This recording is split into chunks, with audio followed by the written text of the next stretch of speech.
Pessoal, vamos abrir a Bíblia aí na leitura que vocês fizeram hoje, junto com o Robson.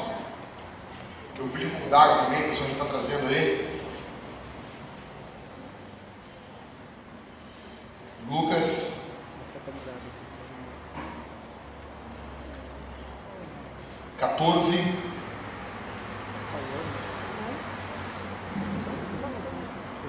Lucas 14.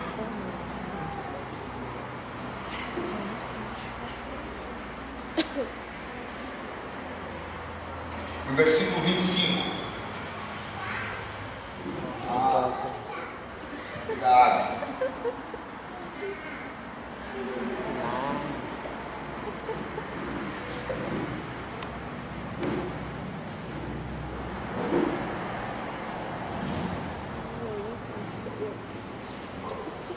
Pessoal, alguém aqui quer ir no banheiro agora? Tem alguém que quer ir no banheiro? Eu vou dar esse tempo para você ir no banheiro. Já não vê um filme no cinema? A gente fica 2 horas, 3 horas sentados vendo filme e não dá vontade de fazer xixi. Então, se alguém quer ir no banheiro, vai agora. Antes de começar a pregação, para a gente estar todo mundo raciocinando, dando a mensagem. Senão, fica aquele Exu mijadeira, né? Exu mijadeira. Não, tem que ir no banheiro, não. Você aguenta. Se você não aguentar, vai agora, tá bom? Lucas capítulo 14, versículo 25. Passo a ler. Grandes multidões o acompanhavam. Jesus, tá? As multidões estavam acompanhando Jesus. E ele, voltando-se, lhes disse: olha o que Jesus disse: se alguém vem a mim e não aborrece a seu pai e mãe, e mulher, e filhos, e irmãos, e irmãs, e ainda a sua própria vida, não pode ser meu discípulo. Aborrece ama menos, tá? Não é assim, ó, vou aborrecer minha mulher, vou fazer de tudo para implicar com a minha mulher. Não é isso não, tá? Quem ama a menos, a linguagem correta é o que está aqui na Bíblia, e nós temos hoje uma conotação diferente disso, mas o que a Bíblia está querendo dizer é isso, tá bom? Versículo 27. E qualquer que não tomar a sua cruz e vier após mim, não pode ser meu discípulo. Isso aqui está falando de estilo de vida, tá? Tiver uma vida de que a pessoa venha se negar a si mesmo, que ela venha ter um outro estilo de vida, essa pessoa não pode ser servo de Jesus, tá bom? Não pode ser discípulo. Versículo 28. Pois qual de vós, pretendendo construir uma torre, não se assenta primeiro para calcular a despesa e verificar se tem os meios para concluir? Versículo 29. Para não suceder que, tendo lançado os alicerces e não a podendo acabar, todos os que a virem zombem dele. Ou seja, o cara pegou, vou fazer uma torre enorme, só tinha grana para os fundamentos e até metade da parede, não tinha grana toda, todo mundo ficou tirando sarro dele, tá? Versículo 30, a galera vai estar tirando sarro dele como? Dizendo, baixa o volume das crianças aí, só baixar o botão delas aí. Dizendo, esse homem começou a construir e não pôde acabar. Um monte de obra do governo tem isso. Ou qual é o rei que, indo combater outro rei, não se assenta primeiro para calcular se com 10.000 homens poderá enfrentar o que vem contra ele com 20.000? Se fossem os espartanos davam. Caso contrário, estando o outro ainda longe, envia-lhe uma embaixada pedindo condições de paz. Ou seja, velho, tu vem com 20.000, eu tenho só 10.000 caras comigo, paz, eu quero ser teu amigo.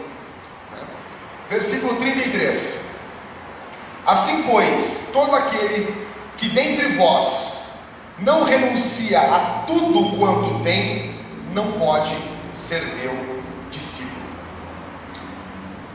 Senhor Jesus, obrigado pela tua palavra, obrigado pelo teu evangelho, obrigado por esse desafio que é te seguir dia após dia. Obrigado porque tu nos chamou quando estávamos mergulhados no pecado e tu olhou para nós com um olhar de misericórdia e de justiça e nos chamou. Obrigado por podermos ler a tua palavra e entender ela. Obrigado, Senhor, porque a tua face se voltou para nós em graça e misericórdia. Te pedimos, fale conosco aqui essa noite, por intermédio da tua palavra, que tu cresça aqui essa noite e que eu diminua para a glória do teu nome. Em nome de Jesus. Os irmãos podem se sentar. Bom,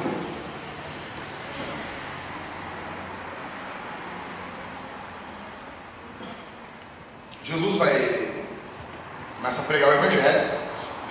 Antes eu quero abrir um parênteses para vocês. Eu estou abrindo um parêntese dentro da nossa série de mensagens, tá bom? De Atos dos Apóstolos. E algo que Deus tocou muito no meu coração ontem à noite, com um texto que eu li, e antes de ontem, e eu entendo que o momento que nós estamos vivendo é bem propício para estar pregando esse texto aqui para nós. Bom, Jesus, ele começa a pregar. Só um pouquinho. Jesus começa a pregar o Evangelho, ele começa a curar os enfermos, ele começa a alimentar as multidões, e algumas pessoas começam a chegar perto dele. Algumas pessoas começam a seguir ele, e essa multidão vai crescendo. E todas as vezes que as multidões cresciam perto de Jesus ele não fazia assim como nós fazemos. Cara, tinha uma multidão no culto lá na Vintage hoje, que, abrindo parênteses para vocês, estatísticas de igreja, segundo os especialistas, eles sempre dizem que nós temos que calcular pela metade. Tu pergunta para o pastor assim, cara, quantas pessoas congregam na tua igreja? Se ele dizer para você assim, 200 pessoas, é 100, tá? Não é 200 que congregam na igreja dele. Se ele dizer assim, cara, eu congrego 50 pessoas, é 25, mais ou menos, tá bom? Jesus não era desses caras. A igreja, a congregação de Jesus estava lutando, as pessoas estavam correndo atrás de Jesus, era muita gente. Aí Jesus olhou aquela galera, todo mundo com a camiseta, dizendo, eu amo Jesus, Jesus te ama e eu também. Todo mundo feliz, sorridente, fazendo musiquinha de bailinho para Jesus, sabe? Vocês já viram alguma musiquinha de bailinho para Jesus? Nunca viram? Eu já cantei umas para vocês aqui.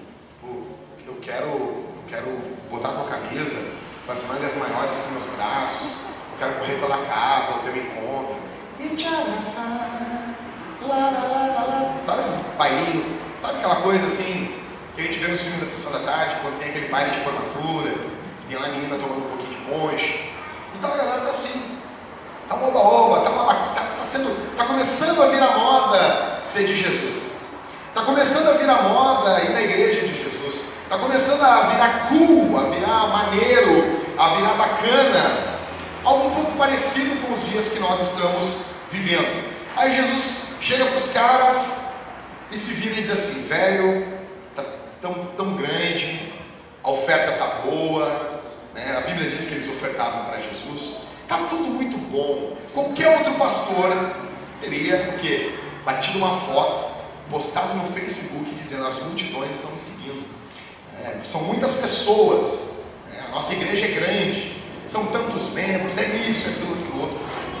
Teria feito de tudo para cuidar daquelas pessoas, para não falar uma palavra que ofendesse aquelas pessoas, porque as pessoas são muito ofendidas de falar qualquer coisa aí, e isso eu não digo vocês, eu também, qualquer coisa a gente já se ofende, qualquer coisinha a pessoa já não presta, prestou até agora há pouco, prestou a vida toda, prestou durante 10, 20 anos, aí alguma coisa a pessoa não presta mais. Nós temos a tendência a julgar as pessoas sempre pelo último acontecimento e não por um todo dos acontecimentos. Mas Jesus não é esse cara. Jesus não está preocupado com isso. Aí Jesus se vira para eles e diz assim, velho, se alguém não aborrece o pai, ou seja, se alguém ama mais o pai, a mãe, o filho, o cachorro, a vizinha, a avó, se alguém ama mais essa galera aí do que eu, não serve. Volta para casa e vai aí voltar para o teu bailezinho de fariseu. Não é apto para ser meu discípulo, não pode. Eu quero dizer para vocês a primeira coisa aqui, Jesus não entende tudo. Jesus não compreende tudo. Jesus te entende. Quem disse? Quem disse que Jesus te entende? Quem disse que Jesus entende um assassino? Eu te entendo, assassino. Tu deu um tiro na menininha, no olho dela, um dia antes de fazer 18 anos. Eu te entendo. Não. Se esse cara se arrepender, aí é outra história. Não existe graça na Bíblia para soberbo. A gente tem a mania de dizer, mas Toda a Bíblia diz que Deus rejeita os soberbos e dá graça aos humildes. Ou seja, o soberbo, o arrogante, não tem graça de Deus dispensado para essa pessoa. Não existe amor de Deus vinculado para quem é soberbo, porque nós temos uma mania de interpretar um Deus bobo na nossa mente. Quero dizer, a primeira coisa, Jesus não é bobo. Ele diz assim: se alguém amar mais a mãe, o pai, o cachorro, o periquito, a avó, o papagaio, a sogra, não é apto de mim. Não pode ser meu discípulo. Não tem entendimento, não tem abre parêntese. Se o seu filho tiver uma leucemia, você pode amar ele mais do que eu. Se a sua mulher tiver um câncer no seio, você pode amar ela mais do que a mim. Não tem. Não tem um asterisco e uma nota lá embaixo. Isso aqui não tem uma interpretação que vai nos dar não. Se eu amar mais a minha esposa do que a Jesus, eu não sou digno de Jesus. Se a minha esposa me amar mais do que ela ama a Cristo, ela não é digna de Jesus. Aí ele continua: e qualquer que não tomar a sua cruz e vier após mim, não pode ser meu discípulo. Ou seja, aquele que não renuncia às suas ambições egoístas, que implica na morte de um estilo de vida, esse cara não pode ser meu discípulo. Se a vida dele não mudar o estilo de vida dele, ele não é meu discípulo. Pode ser pastor, pode ser pregador, pode ter nome bonito, pode ser um grande pregador das ações e vai para o inferno. Jesus está dizendo isso. Ele não está dizendo, não, os pastores não. Os pastores são bonitinhos e eles são meus. Não, ele não disse isso. Vai ter um monte de pastor no inferno, cujas almas que eles ganharam estarão nos céus. Aí continua. Versículo 28. Pois qual de vós, ele vai falar duas parábolas aqui. Pois qual de vós, pretendendo construir uma torre, não se assenta primeiro para calcular as despesas e verificar se tem meio para concluir? O cara vai construir uma torre, ele vai se sentar primeiro, ele vai ver quanto que eu vou gastar. Digamos, o cara tem 10 milhões de reais, ele quer construir uma torre, aí ele vai gastar 9 milhões só no fundamento. Ele tem que calcular primeiro tudo que ele vai gastar. Ou seja, Jesus está dizendo que nós devemos avaliar cuidadosamente os custos. Primeiro, avaliar se temos condições de seguir a Cristo. O que Jesus está dizendo aqui? Avaliem. Não sai levantando a mão na igreja. Não vai para casa dizendo rápido, eu sou cristão. Para e pensa. Usa a cabeça. Jesus não veio matar o teu raciocínio. Usa a cabeça. Eu tenho como seguir Jesus. Eu vou ter que abrir mão de certas coisas na minha vida. Jesus, ele não é aquele cara que engana. Sabe que hoje em dia tem assim no meio evangélico. O cara está pregando. Aí ele termina de pregar. Aí ele diz assim: quantos aqui não são evangélicos? Não, minto, perdão, enganei. Eles dizem assim: vamos todos fazer uma oração. Aí eles vão repetir uma reza evangélica, tá? Senhor Jesus, entra no meu coração. Eu nunca vi Jesus dizendo: abra o seu coração para mim entrar dentro dele. Eu vi ele dizendo: arrependam-se, creiam no evangelho. Mas a galera mudou. Aí, vamos lá, todo mundo levanta a mão, diz: Senhor Jesus, eu te aceito como meu Salvador. Parece que Jesus, me aceita, vai, me aceita. Eu te aceito, não sou mais forever alone. Não, estamos juntos. Um Jesus que está muito, não me deixa. E aquela foto, eu preciso de você. Né? Tinha não dá. Continuando. Aí, Jesus, eu tenho déficit de atenção. Tá. Então, aí o cara vai lá e diz assim: não, eu te aceito, eu levanto a mão, eu determino que eu sou cristão, e sai falando para todo mundo. Eu vi vários fazer isso. Deu 2 semanas, estava fumando maconha de novo.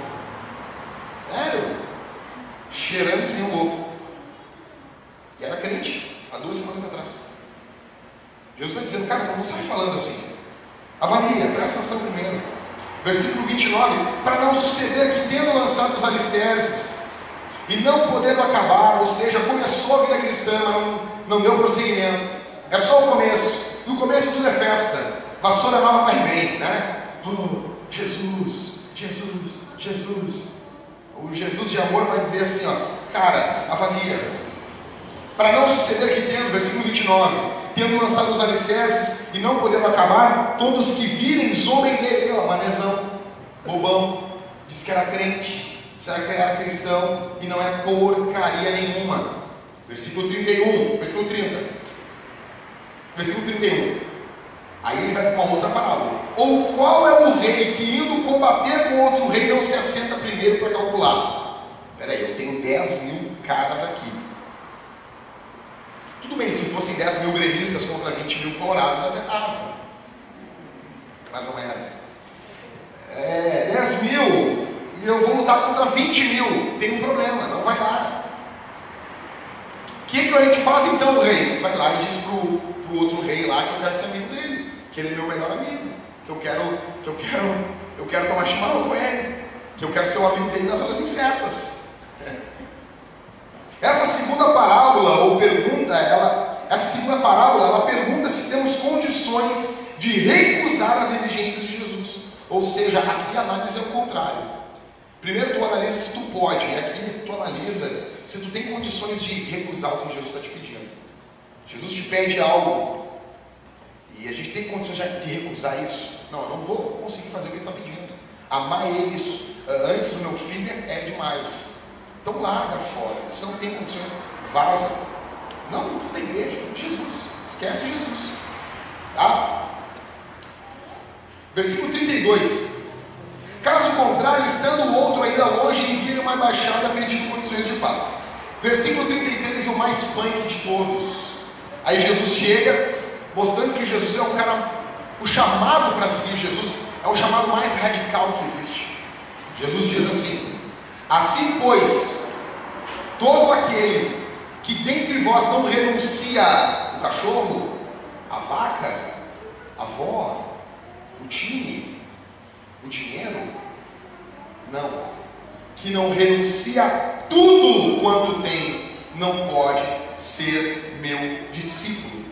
O MacArthur vai comentar, o John MacArthur nesse texto, ele vai dizer assim: somente aqueles que estivessem dispostos a cuidadosamente avaliar o custo e investir tudo o que tinham no reino eram dignos de entrar. Isso fala de alguém além do que, isso fala de algo além do que o simples desprezo às posses materiais. Jesus não está falando só sobre aquelas pessoas que são apegadas ao dinheiro, está falando algo além, vai além disso. Isso fala de algo além do simples desprezo às posses materiais. É uma rendição absoluta e incondicional. Seus discípulos não tinham o direito de reter privilégios, nem fazer exigências. Não deviam preservar pecados de estimação. O compromisso deles era com Cristo. Não poderiam ter reservas. Ou seja, quando que vocês viram Jesus chamando alguém na Bíblia e essa pessoa dizendo: tá, Jesus, qual vai ser o meu salário? Não. Qual vai ser o meu salário? Dependendo da parada eu vou. Não tem isso. Quando nós pensamos em plantar a igreja aqui, eu não cheguei para a galera: qual vai ser o meu salário? Não. Não vi nenhum. Hoje em dia, o cara chega, tem um amigo meu que é missionário no Peru, e ele conta que todo mundo quer ir para o Peru ser missionário com ele. Muita gente entra em contato com ele. Mas a galera pergunta assim: tá, ô Léo, qual vai ser o meu salário aí? Imagina Jesus chegando para Mateus e dizendo: segue-me. Aí Mateus vai se levantar da coleteria e diz assim: tá, mas qual vai ser o meu salário? Pessoal, nós estamos passando por mudanças aqui na igreja. Dia 30 de abril encerra o nosso contrato com o prédio. Nós não temos condições nenhuma de manter esse prédio aqui. Vai falar de dinheiro? Não. Pregação não é sobre dinheiro. Nós não temos condições nenhuma de manter isso aqui. O valor ficou alto para a gente, vai para uns 13.500 esse aluguel. Nós somos uma igreja pequena e nós não temos condições de ficar aqui. Estamos nos mudando provavelmente para Bento Gonçalves. Fizemos uma reunião na segunda-feira aqui na igreja. Vai ser um local menor, vai ser um local mais simples.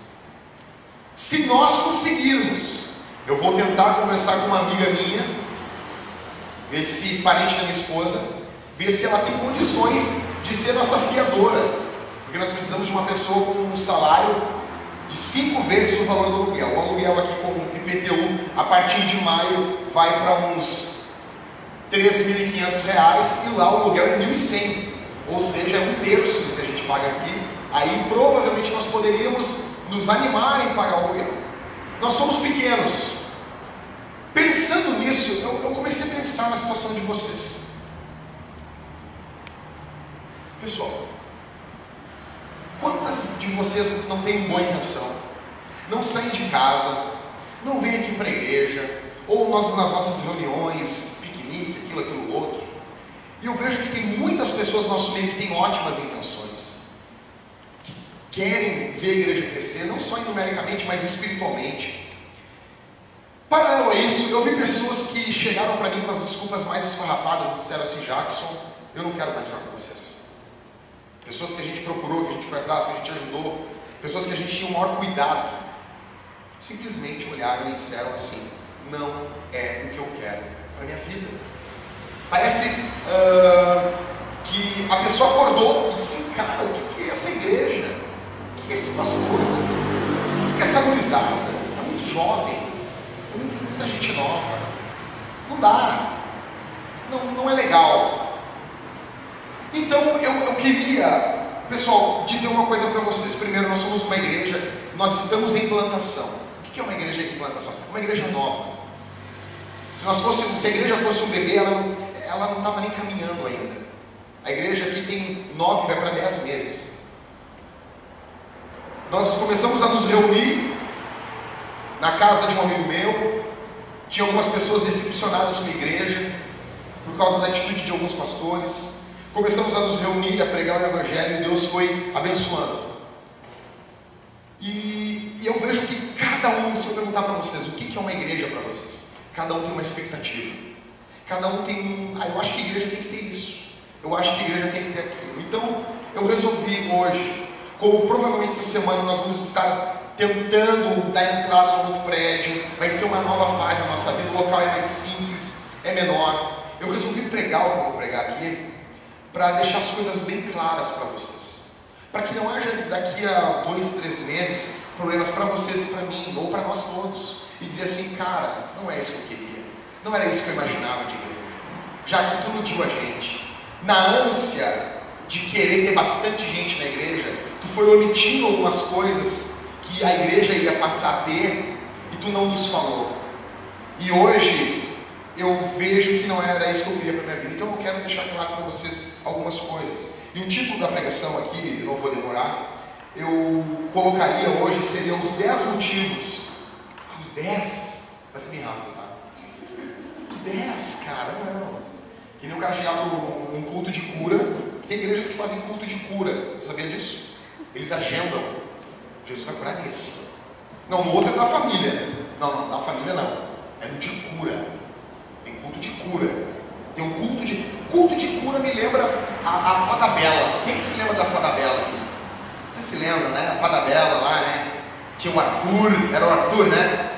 É aquela coisa, culto de cura, me lembra uma coisa meio Teletubby, meio, não cura, mas um culto de cura. O cara agendou, hoje é um culto de libertação. Como assim?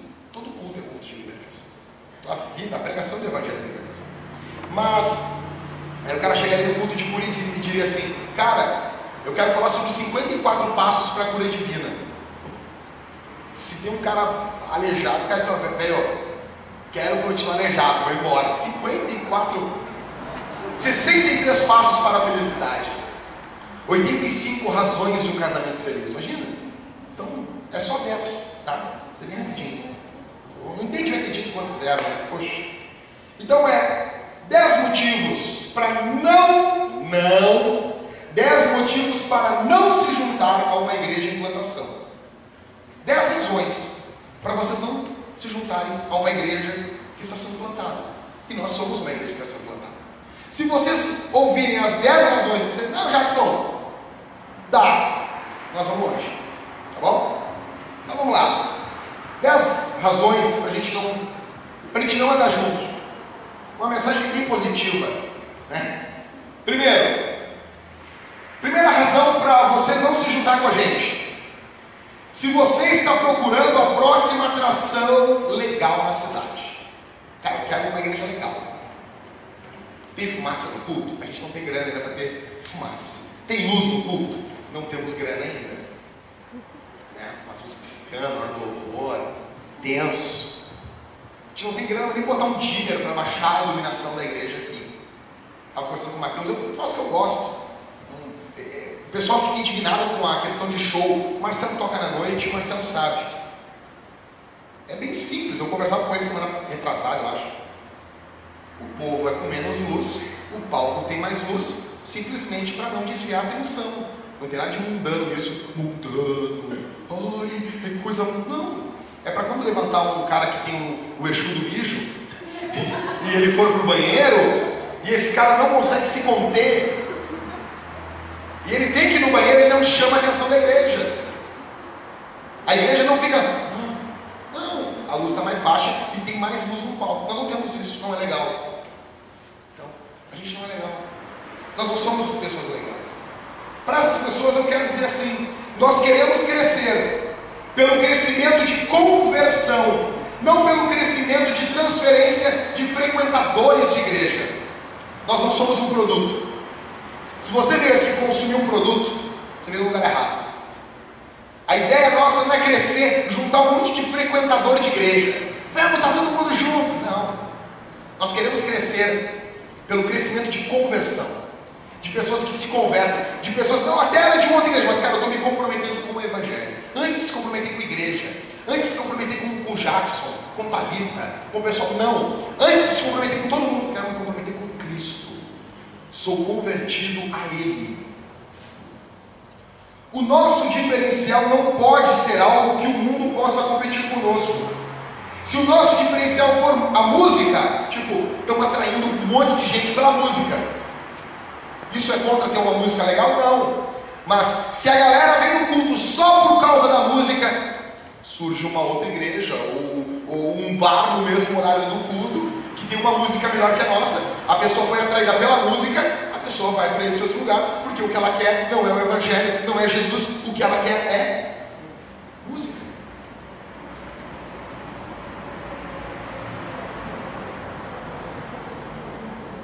Se for a comunhão, não, eu vou naquela igreja porque o pessoal é unido. Eu gosto de ir lá porque todo mundo é amigo. Nós somos amigos. Nós somos todos amigos.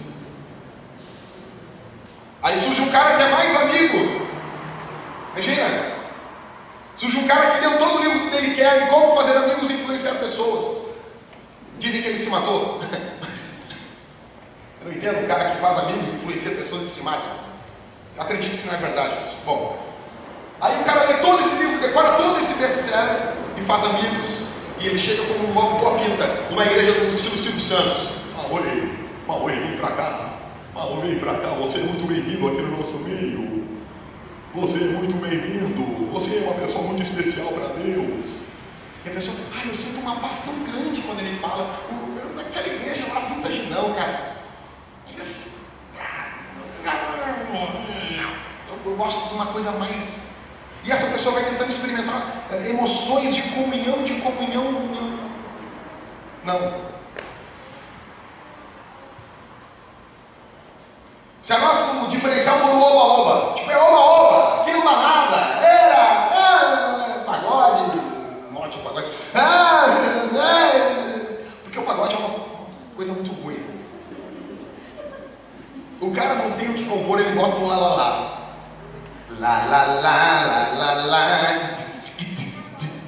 O cara não tem o que botar, ele bota um gengerê. Ou escandê.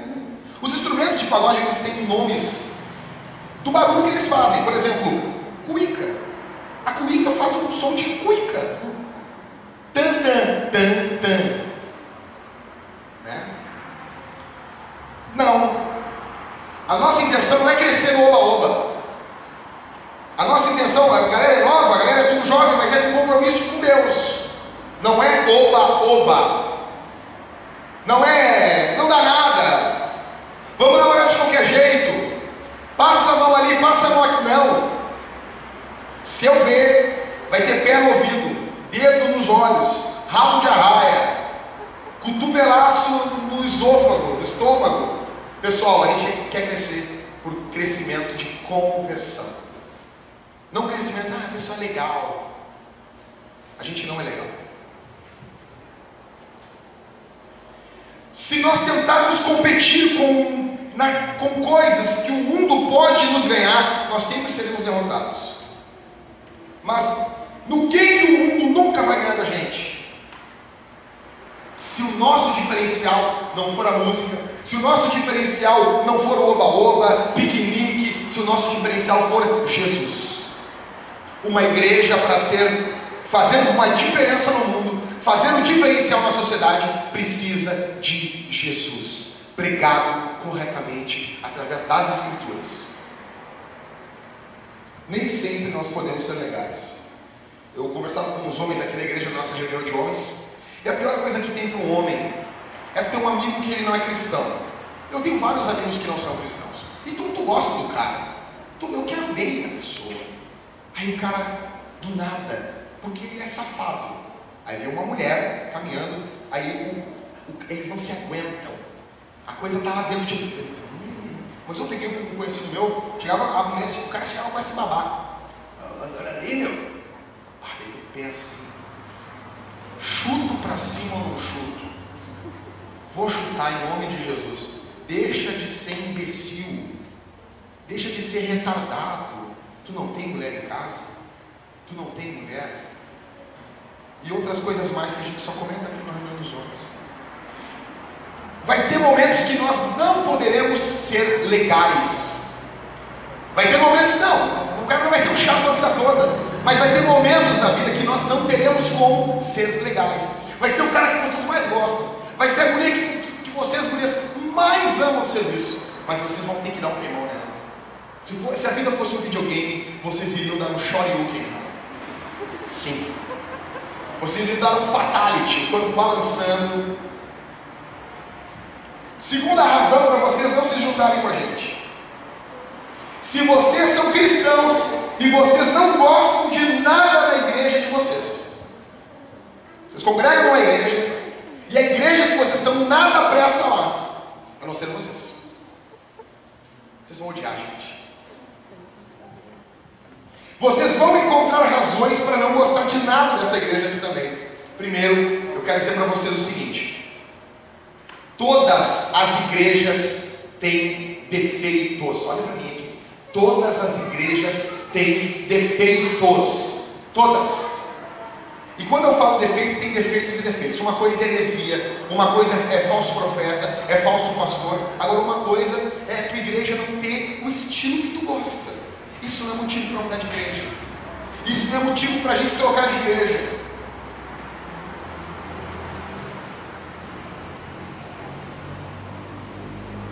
Não gosto de nada lá.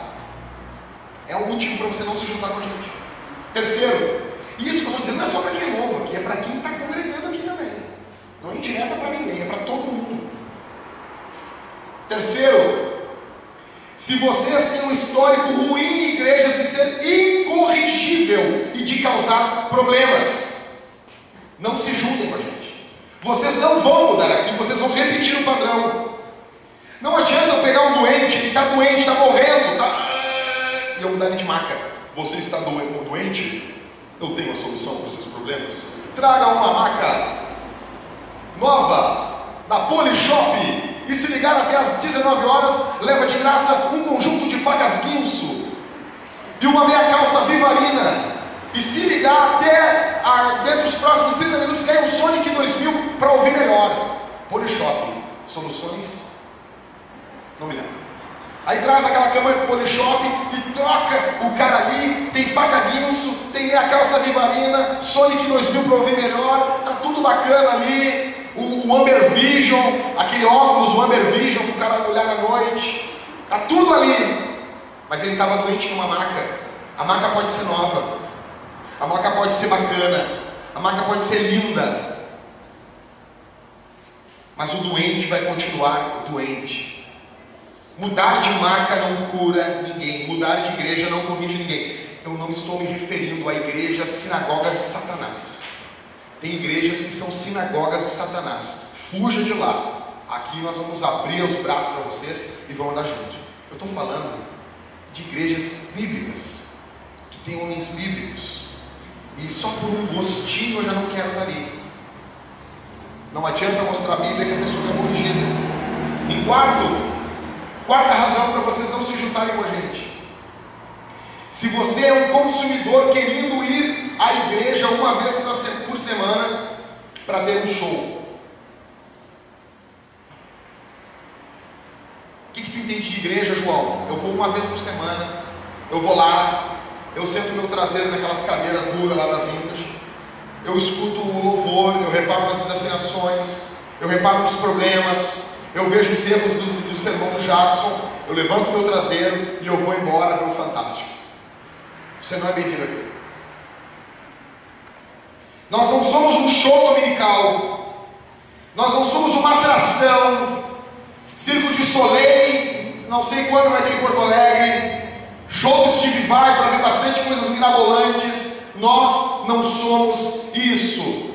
Nós não somos uma atração que acontece 2 horas no domingo. Isso não é igreja. Igreja é uma coisa que acontece 2 horas por semana. Isso não é igreja. O que nós somos? Nós somos uma comunidade de discípulos em uma missão. Não a tua, não a minha, a de Jesus. Você não está aqui para ter os teus sonhos realizados. Não. O projeto do Evangelho de Jesus não é cumprir os teus sonhos. O céu não está preocupado se todos os teus sonhos foram concretizados. Não. Que céu idiota, imbecil, que se preocupa com todos os meus sonhos. Esse Deus é qualquer coisa menos Deus. Um Deus emo, que está cantando NX0 e preocupado com os meus sonhos. Não, eu não vou dizer que Deus não vai te dar um agradinho de vez em quando. Acredito. Não é só bolo, a vida bolo. Às vezes tem uma cerejinha junto. Né? Vou fazer um agradinho com Mateus. Mateus é safado, é pecador. Vou colocar a cara na vida dele. Não merece. Não merece. Mas vou. Tá, Mateus. Tá bom. Dessa vez. Claro que de vez em quando muita coisa que a gente sonha acontece. Mas isso não é regra. Muita coisa. Vai ter muita gente que não vai cumprir faculdade. Eu sonho em me formar. Tem um canudo. E muita gente tem o sonho. Cara, eu tenho o sonho de ter um Bigfoot. O que é um Bigfoot? Os homens sabem o que é um Bigfoot? Só um. Sabe o que é um Bigfoot? Sabe aquelas caminhonetes que tem umas rodas do tamanho do mundo, os pneus do tamanho do mundo? Eu tenho o sonho de chegar na igreja com um troço daqueles, cara. Imagina. Lá vem o pastor. Mas eu não tenho, eu tenho um dragão ali. Queima óleo pra caramba. E aí, Jesus é menos Jesus por causa disso? Deus é menos Deus?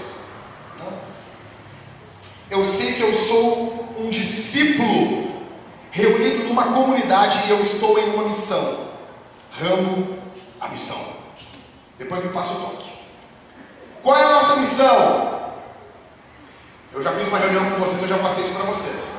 A nossa missão é ser uma igreja saudável, bíblica, onde a edificação dos crentes, fazer discípulos, e o evangelismo, vida missional e plantação de igrejas são prioridades. Primeira prioridade nossa é sermos uma igreja saudável, bíblica, firmada na verdade.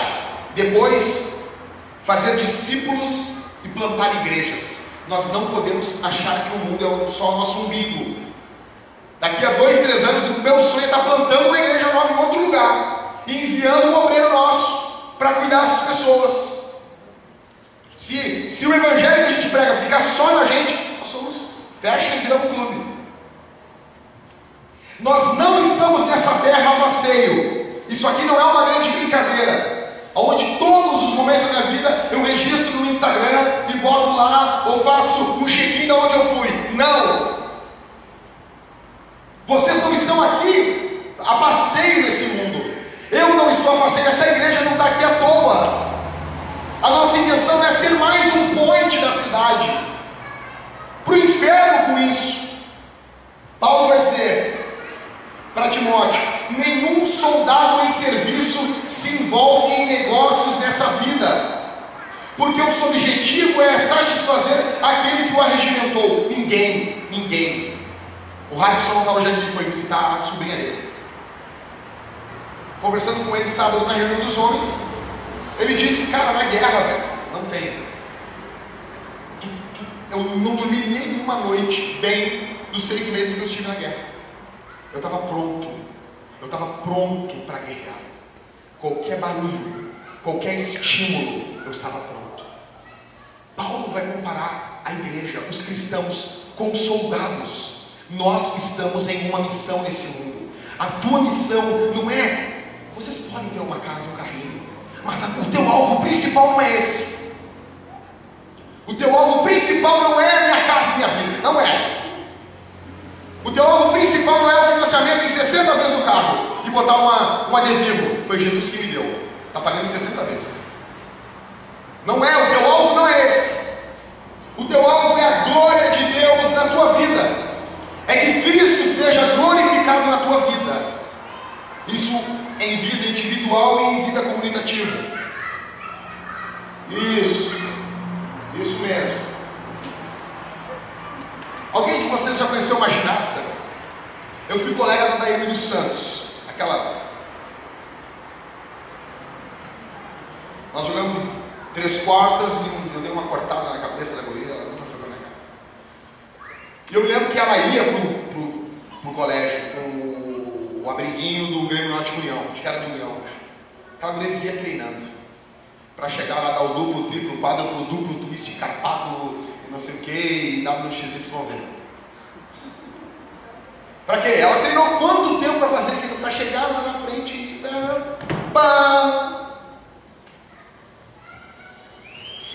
Ginastas que já entram lá na China, lá que o pessoal trata bem as crianças. As crianças já nasceu, a mãe já está parindo lá dentro do treinamento. Já nasce e já o treinador já pega a criança para começar a treinar. Elas se dedicam a vida toda por um jogo. Jogadores de futebol, conheço alguns. Cara, tem jogo amanhã. O nego já está de concentração desde ontem. Ele custa caro para o time. Sabiam que o Kaká, eu vi uma entrevista com o Kaká, eu fiquei apavorado. O Kaká nunca pode andar de moto agora. Não pode. Está no contrato dele com o time que ele joga lá, acho que é o Milan. Está no Milan ainda? Está no Milan? Está lá no contrato. Depois eu fui descobrir que nenhum jogador de futebol pode ter moto. Eles não podem nunca andar de moto. Eles não podem esquiar. O cara mora lá, podendo fazer uma viagem, tendo dinheiro, tendo grana para fazer uma viagem, poder esquiar, não pode. Ele custa caro. O clube investiu muito nele. Então tem cláusulas. Se ele tiver de uma moto e ele quebrar algum osso num acidente de moto, rescisão do contrato, ele tem que pagar uma multa exorbitante para o clube.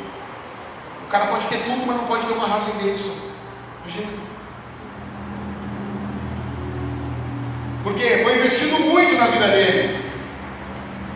Não pode esquiar. Esses caras, eles se guardam para a profissão deles. Eles vivem de acordo com como eles são. Cara, tu conheceu um jogador de futebol, ele tem um jeito de se vestir, de andar. Aí tu vai conhecer um jogador, ele tem o mesmo jeito. Tu vê de longe. Eu conheci uns guris de categoria de base, todos eles têm o mesmo estilinho, assim, meio Neymarzinho, assim. Eles têm um estilo de vida conforme o trabalho deles. O que eu estou falando é a mesma coisa. A igreja é a mesma coisa. Vai ter coisas que foi investido muito na tua vida. Deus investiu muito em vocês. Deus investiu muito na minha vida. Não foi brincadeira. Jesus não estava contando piada e anedota na cruz. Nós devemos viver de acordo com essa responsabilidade. Em quinto, vou correr mais rápido. Quinto motivo para vocês não se juntarem com a gente.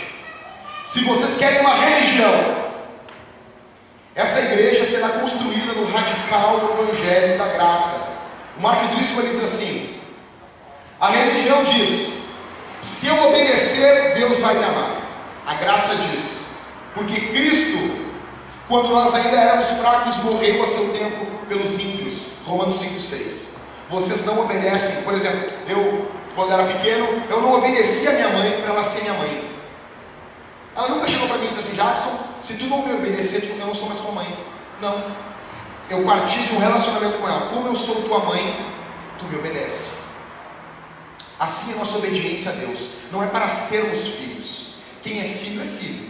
Nós passamos a obedecer a Deus porque nós fomos comprados pelo sangue de Jesus e somos filhos de Deus. E em resposta a isso, nós passamos a obedecer a Deus.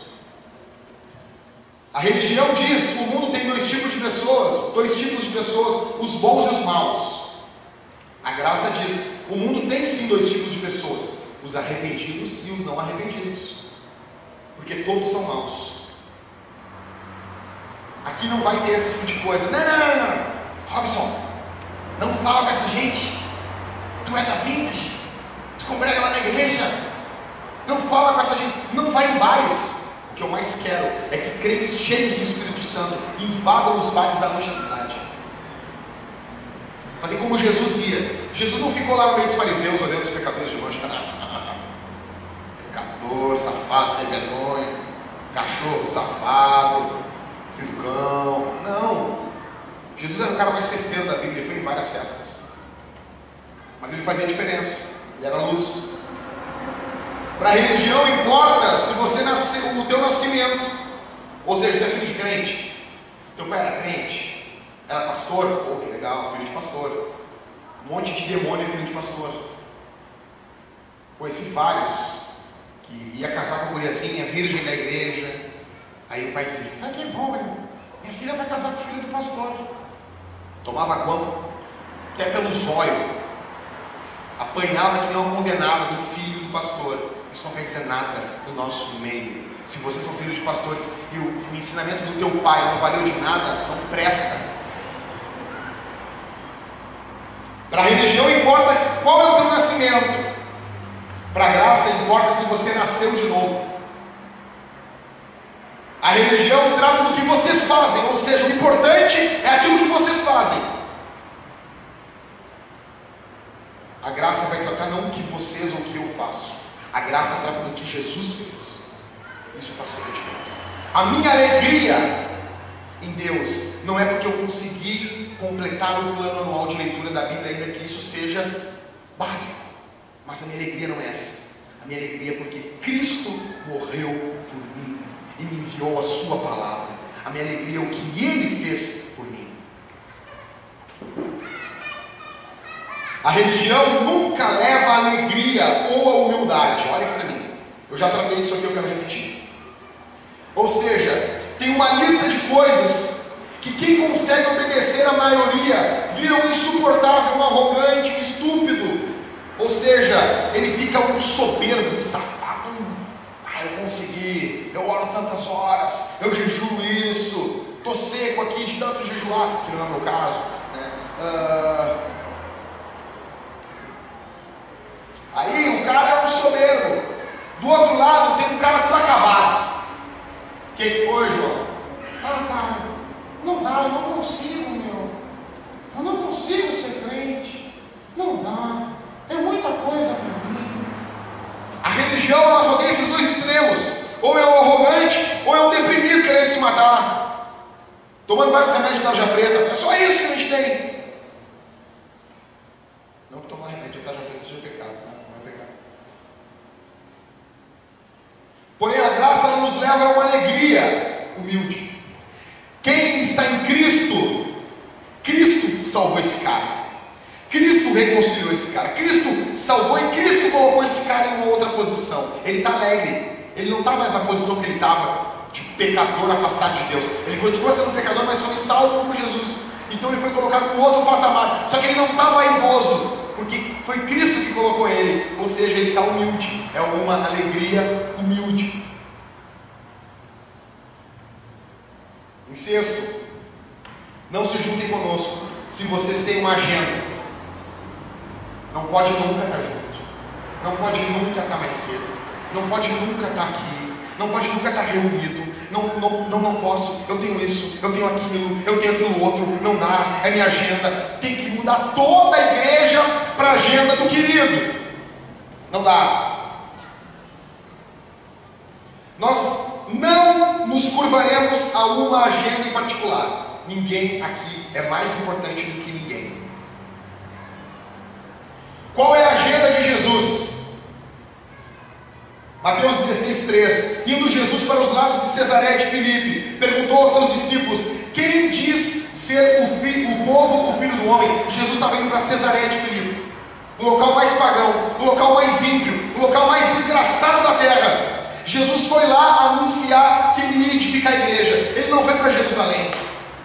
Ele não chegou lá assim, não, olha aqui, ô Richard, vamos lá para Jerusalém, lá, que lá eu vou subir no templo, eu vou brilhar na frente de todo mundo,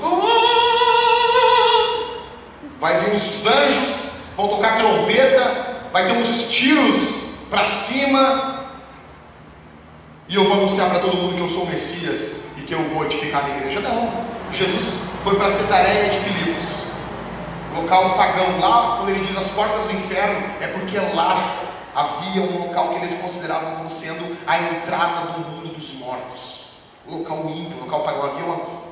Havia naquele local sacrifícios de pessoas, de crianças. Jesus vai lá. A agenda de Jesus inclui o perdido. Se a tua agenda não tem espaço para a igreja, para o perdido, para o ímpio, para o órfão, não se junte a nós. O que ocupava a agenda dele, o que ocupava a agenda de Paulo, o que ocupava a agenda de João, de Tiago, de Estevão. Nós teremos uma agenda do Evangelho. O problema é que nós temos extremos. Ou é um cara que é um cafajeste com a mulher, não trata a mulher bem, trata que nem um bicho, como eu disse aqui na reunião dos homens, eu vou dizer aqui, trata a mulher como um depósito de esperma. Aí o cara vem para o Evangelho, conhece a graça, conhece a cruz, aí trata a mulher que nem um ídolo. Mulher é um ídolo. Não! Nós temos que ficar no centro. A mulher não é Deus, o teu filho não é Deus, o teu marido não é Deus. Não é tudo o que ele manda que vocês têm que fazer. Existe uma autoridade sobre ele que é Jesus. Existe uma autoridade sobre o teu marido. Ele não é pleno, ele tem uma autoridade derivativa, deriva de Cristo. Se ele errar, você tem a obrigação de chamar ou um policial ou um pastor. Se o erro dele for religioso, espiritual, você tem que chamar um pastor. Se for um erro, se ele cometeu um crime, você não tem que acobertar. O problema são os extremos. Ou trata que nem um bicho, ou trata como um Deus. Não. Sétimo, não se junte a nós se você é um louco. Há uns dias atrás, faz uns meses, estou aqui na igreja, no culto de quinta, aí estava um senhor aqui na frente, cabelo branco dá uma presa, né, cara? Tipo, pô, o cara tem cabelo branco, cabelo branco, com óculos, pô, quem usa óculos, tu nota que o cara é intelectual, o cara lê. Entendeu? Foi comprovado que quem usa óculos, tem dois caras, eles estão ali pau a pau para conseguir uma vaga de emprego. Um usa óculos, esse cara provavelmente vai ganhar a vaga. Até uma vez, o cara chegou para mim assim, estava pau a pau ali na entrevista de emprego, pau a pau, o cara sabia, eu não sabia mais o que fazer. Aí o cara disse: Jackson, o que tu sabe fazer? Eu disse: eu sei fazer isso aqui. Brincadeira. Não tinha mais o que apresentar? Tá, Jackson, ele sabe tudo que tu sabe, o que tu sabe fazer?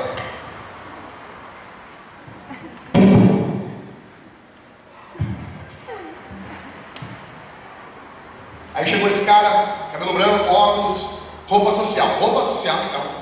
O cara usa roupa social.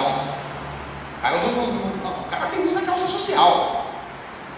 E calça social é uma coisa confortável. É fresquinho.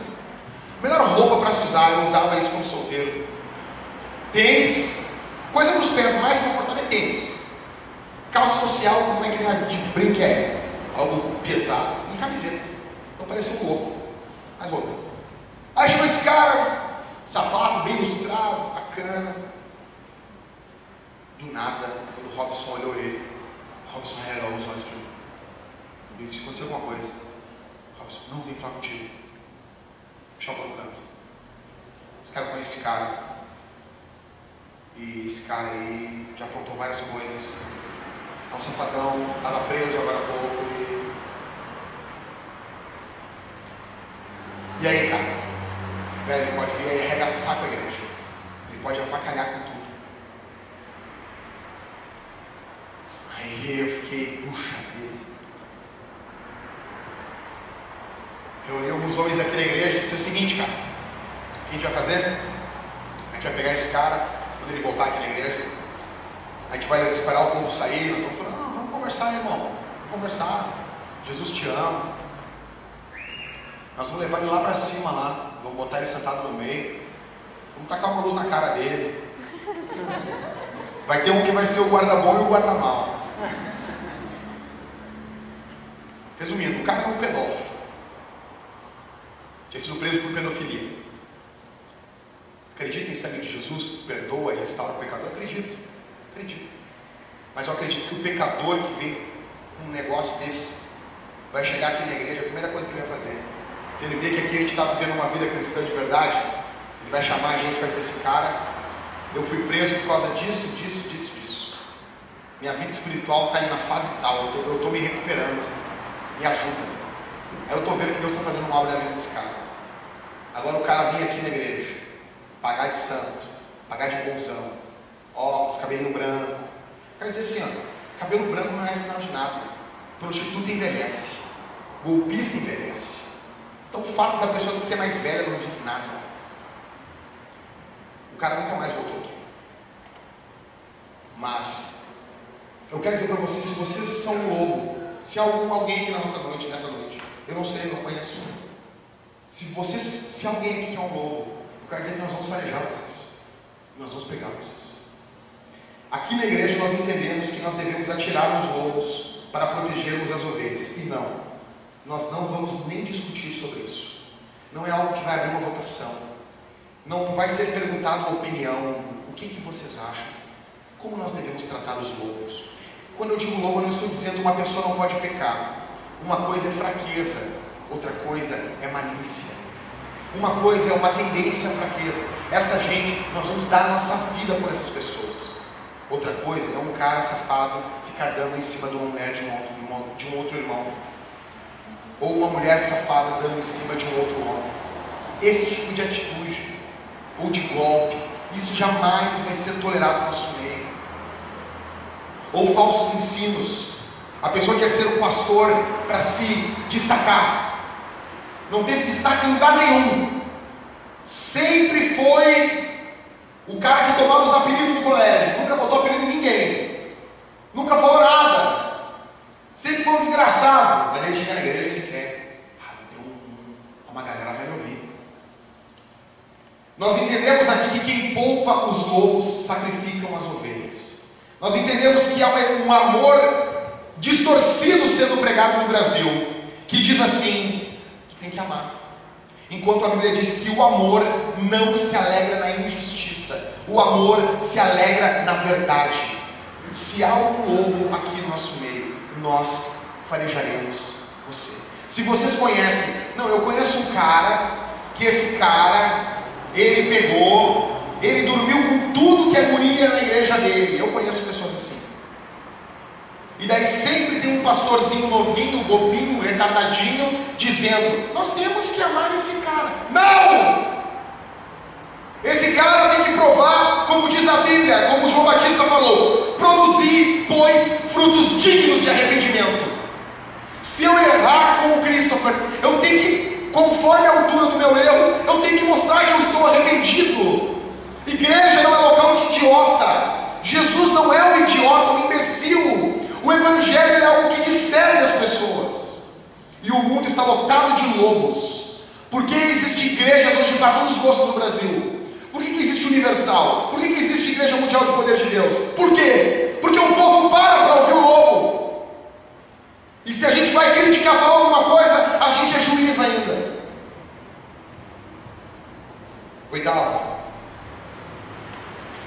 Não se juntem a nós se vocês acham que isso aqui vai ser uma igreja linda, que fica do mesmo tamanho, onde todo mundo sabe o seu nome, e você tem um número de celular na descagem rápida, e nós temos um piquenique junto todas as semanas. Não! Nós não seremos essa igreja. Pela graça de Deus, pelo poder do Evangelho, a gente quer crescer. E isso aqui é igrejinha pequenininha, infantilzinha. Normal, nós temos nosso grupo de amizade dentro da igreja. Eu sou gente, eu sou pastor também, eu também tenho amigos. Tem gente aqui dentro que eu me relaciono mais, que eu tenho mais afinidades. Isso vai sempre existir. Mas eu não vejo na igreja de Atos uma galera braba. Por que tá bravo, João? Ah, que droga. O que foi, cara? Ah, Pedro pregou lá e 3 minutos se converteu. A igreja cresceu, que droga mesmo. Agora eu não tenho mais atenção do apóstolo lá, ele sempre conversava comigo. Agora eu só posso falar com o diácono. Nós não estamos aqui para estarmos sempre no mesmo tamanho, mantendo uma rotina igual durante 80 anos. Mudanças vão acontecer no nosso meio. Pessoal, olha aqui, vocês são gente. Qual das mulheres já mudou o corte de cabelo nos últimos 2 anos? Pintura, luzes, câmera, ação. Qual dos homens aqui já pegou assim, pô, já mudei meu corte de cabelo? Quem que já rapou o cabelo? Já coisa de homem, o homem faz isso, tá? Quem já raspou a cabeça? Ah, esse cara não tá bom. Quem já teve cabelo comprido aqui? Tudo aqui, Cristo. É mesmo? Por onde? Ah, estilo He-Man. Ah, você pulou pelo ombrinho, é He-Man, velho. Não, você quer cabelo, não. Tá, tinha cabelo grandinho. Ela fazia rabinho aqui. Por que tu fez isso? Porque tu está vivo. A gente está vivo, tem mudança. Nós não vamos mudar nada no essencial. No que é evangelho não tem mudança. Mas olha aqui para mim. Nós somos um corpo. A Bíblia compara a gente com um corpo. Estamos aqui na Sertória, tem um jeito. Vamos para Bento Gonçalves, talvez vai ter outro horário. Talvez nós vamos se reunir. Eu vou chegar para vocês e dizer, cara, o que vocês acham de nós mudar o culto de quinta-feira para sexta-feira? Meu sonho sempre, sabia? Porque eu não tive vez. No dia da votação a gente reuniu a igreja para fazer o culto. Meu sonho era que o culto de quinta fosse na sexta. Porque está todo mundo já acabando a semana, todo mundo feliz da vida. Fazia um culto às 8h30, depois a gente fazia uma comida, todo mundo junto. Também, mãe? A mãe vai concordar comigo também. Todo mundo, beleza. Era culto na sexta-feira, meu sonho. Aí a galera rindo, não, sexta-feira não, Jackson. Sexta-feira é terrível. Aí me convenceram e a galera, pô, culto na quinta. Eu fui na sexta. Mas também depois a gente se reúne, fazer culto domingo de manhã, vai ter 2 horários na igreja, não sei, vai ter mudanças, terão mudanças. Vocês estão dentro, não, já que só estou dentro. Eu não gosto, saco cheio sempre é a mesma coisa, não vai ser assim.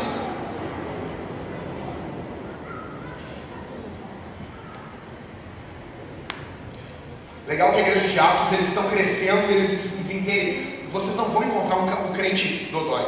Ah, que saco mesmo. Ah, a igreja não é legal, mas... Não, o cara ele entende que ele está inserido no contexto e ele está em missão. Ele não está... Pessoal, vocês não estão aqui só para ele estar se servindo. Quem vocês visitam durante a semana? Para quem vocês pregam? Qual dos cristãos aqui na igreja vocês ligam durante a semana? Que vocês se preocupam? Nós precisamos de um monte de coisa aqui na igreja, pessoal. Primeiro, nós precisamos de gente que chegue cedo no culto para abrir a igreja. Então eu vou abrir... E essas pessoas vão cuidar da ceia, vão arrumar o suco, vão arrumar o pãozinho e vão receber as pessoas. Precisamos disso. Quem se dispõe? Nós precisamos de gente para cuidar das nossas redes sociais. Eu às vezes não dou conta, o Mateus está casando, a Mariane está debaixo do mau tempo. A gente não dá, precisamos. Nós precisamos de gente para pegar e fazer visitas. É uma igreja, eu não venho aqui só para me servir. Em Atos era diferente. Nono. Não se juntem a nós se vocês acham que isso aqui vai ser fácil e suave. Não. Isso será duro e difícil, uma luta, uma batalha, uma missão desafiadora. Calculem o custo, como eu li no começo aqui da pregação. Calculem. A vida cristã é comparada ao quê? A uma batalha. Não é comparada a um grupinho de tricô. Não é comparada a um clube do livro. Não. A vida cristã é comparada a uma guerra, a uma corrida.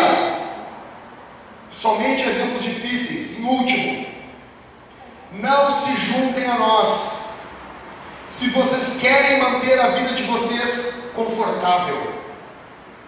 O pedido do Evangelho é: vocês devem perder a vida de vocês. Apocalipse 2:10, a Bíblia diz: ser fiel até a morte, e dar-te a coroa da vida. Jesus não está dizendo assim: Jackson,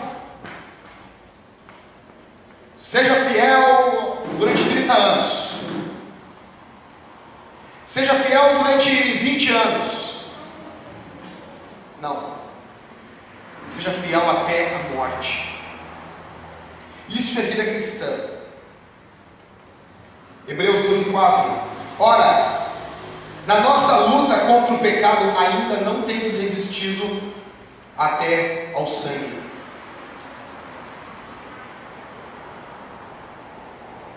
O próprio texto que a gente leu, ecoando em Mateus capítulo 10: quem ama seu pai ou sua mãe mais do que a mim, não é digno de mim.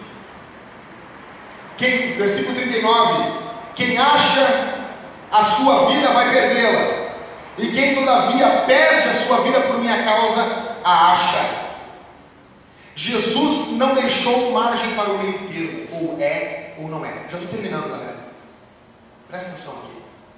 Presta atenção. Jesus não deixou margem para o meio termo. Não tem meio crente, como não tem meio gay, como não tem meio grávido, como não tem meio amigo, ou é ou não é.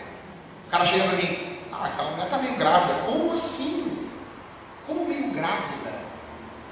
Aquele cara é meio gay. Como meio gay? Eu não entendo.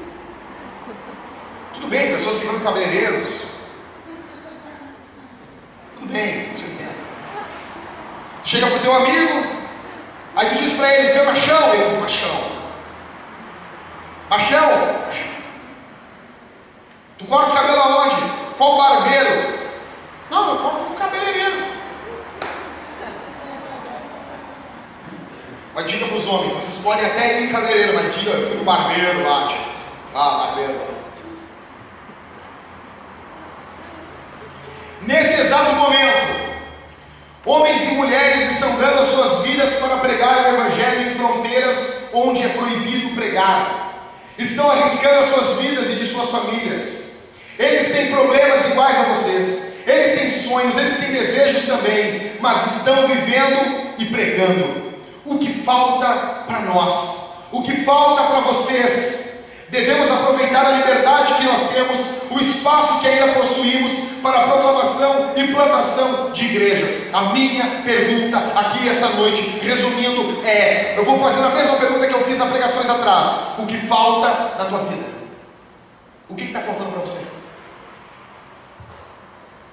Richard Rembrandt, que foi um missionário que foi preso pelo governo de esquerda na época, que a Suécia era de esquerda.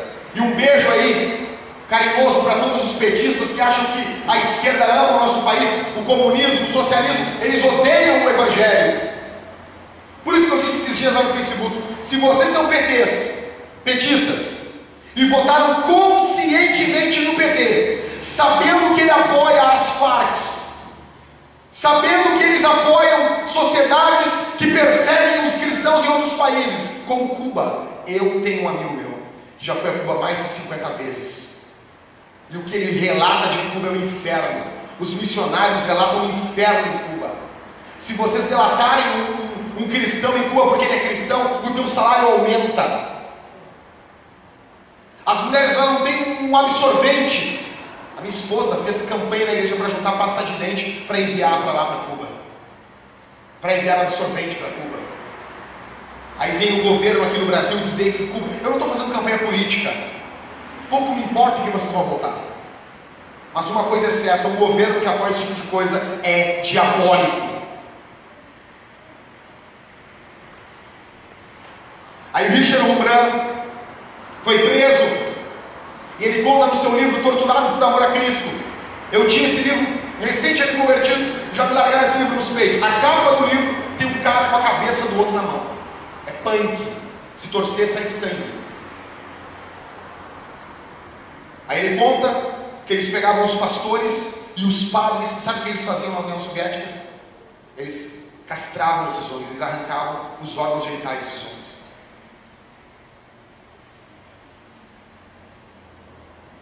Será que eles não tinham vida? Será que eles não tinham desejo? Será que eles não tinham sonhos? Eram homens privados de sua virilidade. Sabe o que eles faziam? A gente, e não é só vocês, eu também, a gente fica cheio de mimimi. Cheio de mimimi. Que tem gente que rouba, a gente sabe. Mas para contribuir, às vezes, financeiramente, uma igreja que é séria, tem uma dificuldade. Esses caras aqui, sabe o que eles faziam? Eles davam o dízimo deles em comida.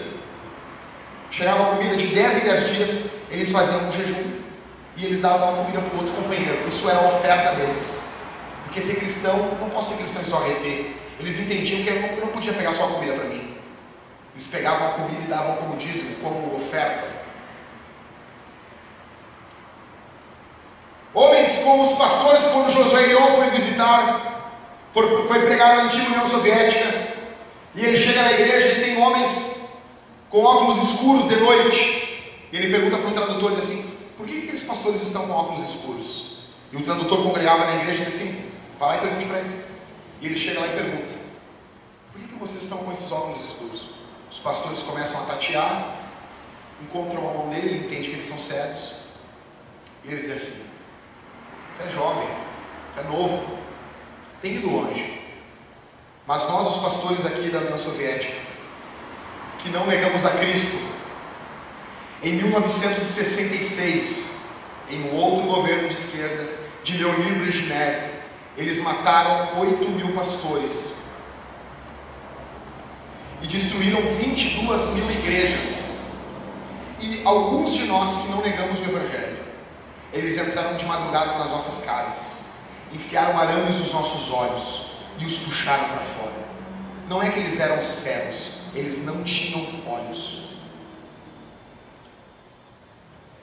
Outros pastores que estavam usando luvas dentro do culto, ele foi e perguntou: por que vocês estão usando luva?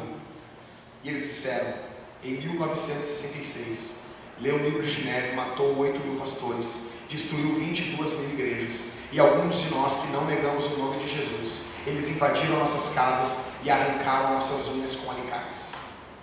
Teus irmãos, qual é o teu problema? O que está faltando para a tua vida? Uma outra menina, quando eles invadem um culto e carregam uma cruz e jogam no meio do culto, no meio do templo, e os guardas soviéticos dizem assim: todos vocês ou gospem na cruz ou vocês irão morrer. O primeiro a descer do culto e cuspir foi o pastor. Os crentes, os mais fervorosos da igreja, cuspiam na cruz. Uma moça muito jovem, com cabelo enorme, veio correndo, e ela se deitou sobre a cruz e chorava, e com seus cabelos ela começou a limpar aquilo, e ela dizia: vocês podem me matar, mas eu jamais negarei o meu Jesus, tua irmã. Reinhard Bonk, que eu já disse aqui, ele conta sobre um navio que é um navio de resgate. E eles estão fazendo uma festa dentro do navio. Eles estão num jantar bom, num jantar bacana dentro do navio. Estão todos bem vestidos, bem trajados, e fora do navio tem uma tempestade. Sendo que no meio da festa, no meio de toda aquela pompa, aquele navio de resgate recebe uma mensagem: tem um navio naufragando, precisamos ir salvar o outro navio.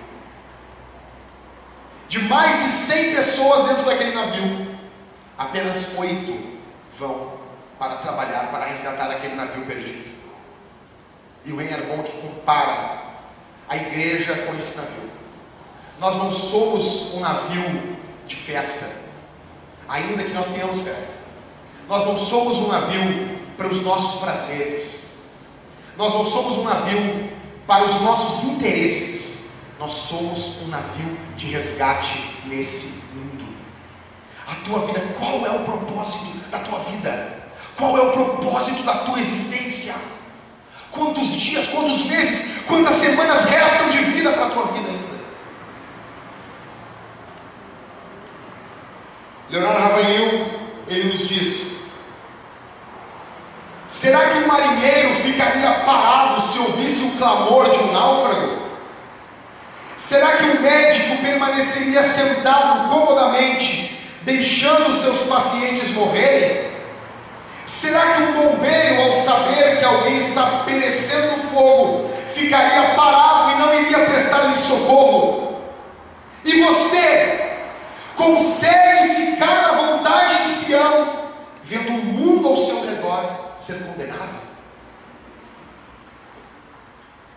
Eu termino essa mensagem com a citação de Ernest Shackleton, que no anúncio em 1914, ele estava recrutando homens para visitar a Antártida.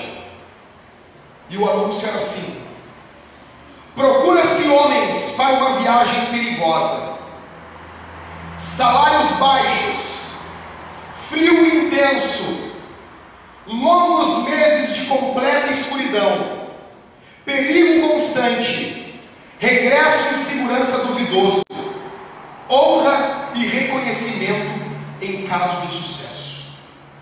Esse era o anúncio. O nosso anúncio é o mesmo. Nós estamos procurando pessoas para um trabalho perigoso.